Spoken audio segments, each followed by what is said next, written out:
Hey everyone, it's Malu, and today I'm excited because I'm flying to Sydney, Australia. This is my first time traveling outside of Asia, and I can't wait to share this experience with you. We've officially landed in Sydney, Australia after about an 8-hour flight from the Philippines. The flight was long but totally worth it. Hi, we're here now in Australia. First time outside of Asia. Next na gagawin ko is kukunin ko yung baggage ko. Kasi nakakatawa and I'm so excited. Kung papasok kayo sa Australia, you should be here all other passports. Kasi nakakalito. Tapos na tayo sa immigration and sa declaration ng baggage. Pero, chill lang dito kasi may dala akong pasalubong sa mga ka-work ko. So, yun, nagdala ako ng nuts and dried mangoes. So, to be sure lang, mag-declare na lang kayo para hindi kayo ma-fine. Mas maganda na yung maging honest since nalaman ko kasi dito. Kapag hindi nyo dineclare yun, mag-fine kayo like 10,000 pesos. Yun yung pagkakalig ko. Pero, yun, chill lang. Tatanungin lang kayo. So, yung sinabi ko na dried mangoes saka yung nuts. Then sinabi sa akin na, bye-bye. Okay, bye-bye. That's it. Hindi na in-open yung baggage ko. So, yun na nga. Nandito ako sa labas. Oh, saya. Naantay ko lang yung friend ko na na-meet ko lang sa aeroplano.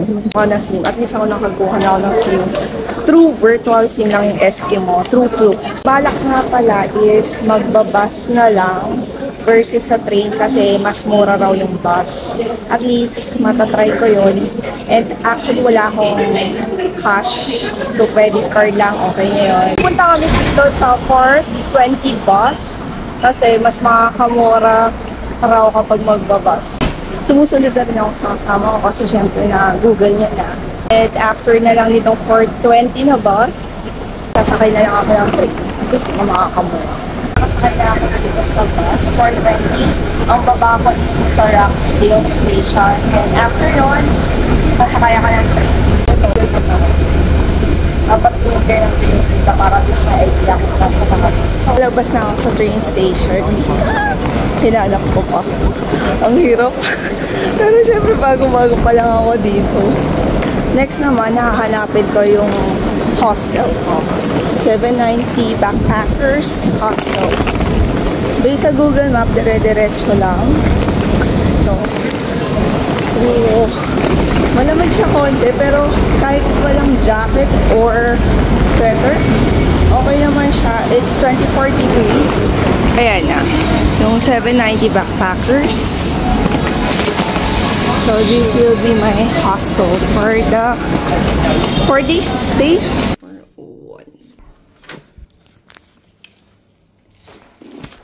After dropping off my luggage, I'm ready to start exploring Sydney. Balak ko pumunta sa The Rocks. Since it's already 3:33 p.m. here, I plan to go to Rocks. 35 minutes. Wala kong lakad-lakad na lang dito. Mas healthy maglakad. Saka balak ko rin kasi talaga makita yung street view here. Kung ano yung makikita dito. This is Sydney Town Hall, a beautiful historic building right in the heart of the city. Its grand Victorian architecture, complete with a tall clock tower, really stands out. The details on the exterior are amazing, and it has such a strong classic vibe. It's definitely a must-see landmark if you're in the area.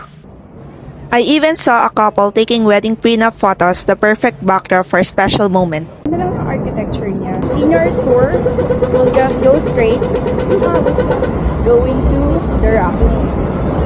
This is the Queen Victoria statue outside the Queen Victoria building honors the Queen's reign, while the Queen Victoria building itself is a stunning example of a Victorian architecture known for its grand dome and beautiful design. It's a must-see Sydney landmark. So this is the part of the Rocks.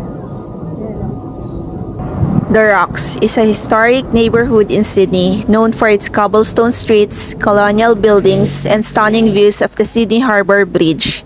With lively markets, cozy cafes, and unique shops, it blends the charms of Sydney's past with the energy of its modern-day culture, making it a must-visit destination. This is the convict sculpture in the rocks, honors the convicts who were brought to Australia, capturing their struggle and strength.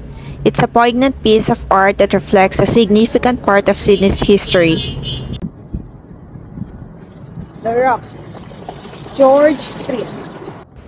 While walking through the rocks, I came across a Halloween event posted for November.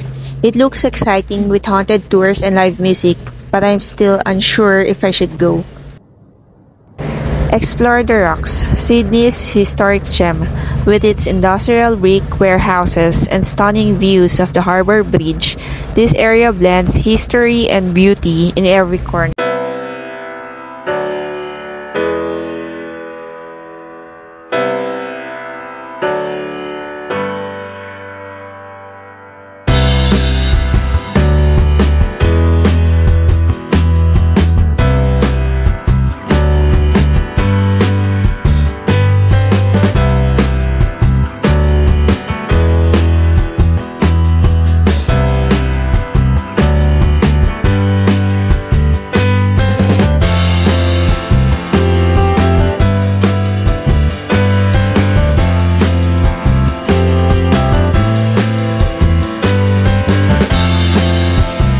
From the rocks, enjoy a beautiful view of the Sydney Opera House, a perfect mix of history and modern architecture.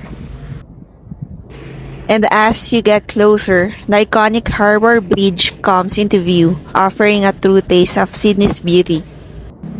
Completed in 1932, the Sydney Harbour Bridge is a world-famous landmark with panoramic views of the Opera House at Sydney Harbour. Kakalapit lang actually sila, The Rocks and Opera House. Kung dapat na pupuntahan ko is yung The Rocks, pero nakita ko nga malapit na rin dito yung mga ibang landmark. So, pinuntahan ko na rin. Tapos, meron pang event dito ng kasal. Nakatawa lang. Ayun. Pupunta ako dun sa the other side. Mas malapit ako dun sa bridge eh. Gusto ko, mas malapit naman ako sa Opera House. So sana tumaas dun sa bridge kasi lang di ko lang kung paano. It's really nice to be here, especially it's my first time to be outside Asia. And it's really a great experience to be here. Ang peaceful nila, tingnan. Kung sa atin yan, chicken na yan. Fried chicken. Hehe. Gamit ko tong phone ko para makita ko yung quality. So, ganda ng view, amoy tubig. Next, ikot lang tayo dito sa may malapit sa Opera House. And I really want to see yung mga pagkain dito kasi marating na tayo sa harap na view ng Opera House. So mag-coffee dito siyempre. For the sake lang na alam yung matry. Dami tao. The Sydney Opera House is a world-renowned performing arts center that hosts opera, music, theater, dance, and more. Its iconic sail-like design and location on Sydney Harbour make it a symbol of Australia and a hub for artistic expression and innovation. Yan, kadami yung mga tao. Hapon na 6:30 PM pero parang maliwanag pa rin. Ma-experience ko lang yung tambay-tambay dito while waiting kasi nalopat na ako. Coffee house pa rin nandun. Mayaman yun. Coffee. Mahal yung mga coffee dyan. Yung sa side naman, ayan. Pinalandala ko tong phone. Tingnan natin kung masilip natin yung tao.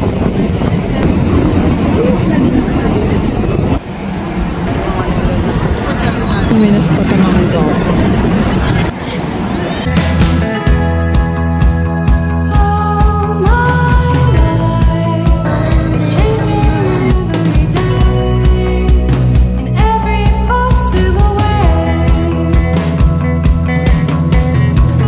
So, ito yung Sydney at night.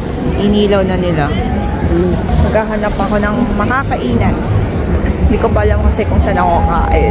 I-charge muna ako doon, saka nagpahinga muna ako kasi nga pagod. Sabi ko rin pala, ang ganda dito kapag gabi. Ano pala dyan? Dyan ako pupunta. Dito tayo sa Bobo. Gundo. Right?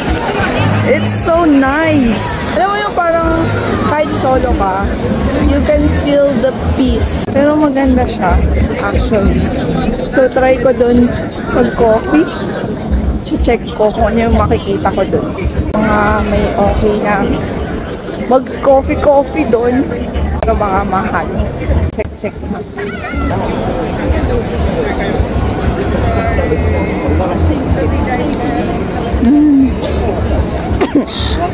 Gundo.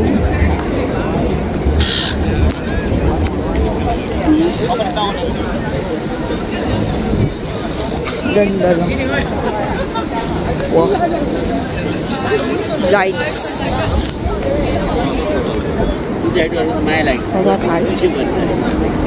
Try lang. Ito. Inuman. Beer. Oh, may nawala. Beer. Mga beer ata nung dito eh. I'm not into beer. Kita dito. Grabe din ah. Umiinom. I'm not sure yun. Why yan? Ito kaya sa Opera Bar. Saan kaya dyan? Opera Bar. Diba? Ito din Opera Bar. Ikaw lang mo din mo nandyan. Ang hirap.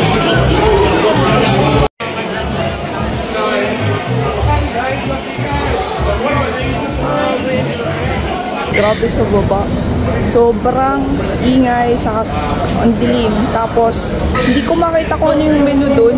Pero nakita ko na yung palabas na ako. Nandun lang pala yung menu dun sa may table. Pero parang ang hirap. Dito na lang sa taas. At least peaceful. Hindi ganun kay ingay. So, eto. Diba? Kanina lang. Yan siya. Ganda. At least okay na dito. Kahit pa paano. Diba? Parang mas gusto ko yung ganitong environment compare yung dun sa maingay. Diba? So okay na dito. Tumatanda na ako, so mas gusto ko yung mas simple. Yun. So check lang muna kung anong kakainan. Check natin yung sa souvenir shop. There. Bala ko naman kumain doon. So, dinner naman yun. So, bala ko kumain doon sa food court. And then, sipan ko, yan o, catch. Tapos, may mga ganyan-ganyan siya. Kakaibo din ko. Ano ba? Maubos ko kaya ako? Nasa worth siya ng 1,000 pesos. Yung kinonvert ko siya kasi nasa 27.28 AUD siya. So, okay na rin for experience. Tapos, ito naman, buy one, take one. Diyan. Diba? Saan ka pa? Buy one, take one. Ang in-order ko, ito, taro milk tea, and ano ba yun? Rice, yogurt. 10.5 ang total AUD. Hop.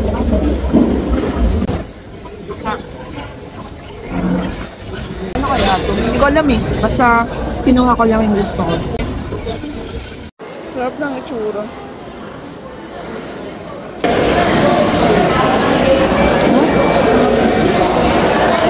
Ganyan, masarap.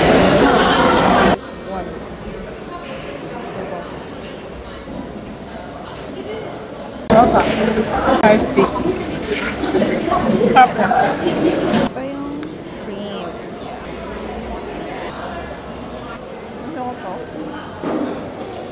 Kakain na ako. Nakatapos ko mag-dinner and nandito na ako malapit sa hostel ko sa 790 backpackers. So, take out ako. Yun yung buy one, take one. Hindi ko pa mainom. And yun, wala ko na rin na magpahinga. Tomorrow's another activity. Hindi ko baka mag-do mountain sa Caprera. Depende pa rin. Dapat yung isa kasi lang wala. Hindi siya available for tomorrow. So, yun. Punta lang muna ako sa supermarket. Tapos, uwi na ako papuntang backpackers. Goodbye!